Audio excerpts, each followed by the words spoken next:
The best training split to build muscle. There's not one. Maybe it's a 10-second video. There isn't one. There is no single best training plan to build muscle. However, there are more efficient ones to build muscle. If you're a beginner, you should be doing, in my opinion, full body and then potentially upper lower splits.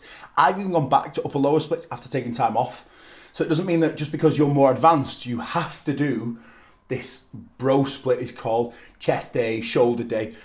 I wouldn't say that's an advanced training program. That's more people who are trying to be specific. But in my opinion, if you're going to dedicate a whole hour to training chest, I would argue you're probably not training chest very well. Same as glutes, same as shoulders, same as arms. You're probably not training them very well. Even the most advanced person doing a good session wouldn't be able to still get any contractile force in that muscle if they're doing it an hour in. Like, at the minute I'm doing one exercise for chest. I'm doing 2 upper bodies, 2 lower bodies. Doing 2 exercises per week. So, okay, I'm taking a bit longer to warm up because I progressed the weight up. So the volume does go up on, in that respect. If you're really strong and you've been training a long time, you're more advanced, you have to do more warm-ups. But the actual working sets, if you do them properly, you don't need to do that many. And people would, their training volume would really come down if they could execute exercises properly and add the proper intensity to those exercises to get the stimulus required. So if you're still training chest, a lot of times because you've not really contracted the muscle or created tension through it, therefore you've not given it the stimulus.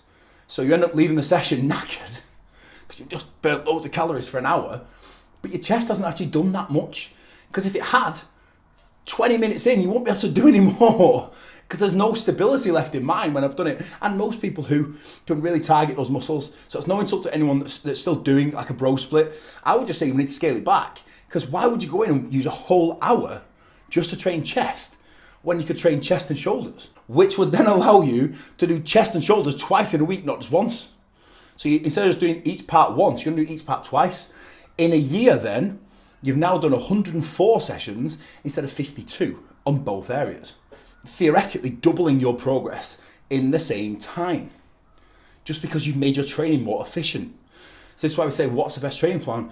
Well, if it's executed properly with enough intensity, anything will work. It's just what is more efficient for your current place in training and what your current weaknesses are.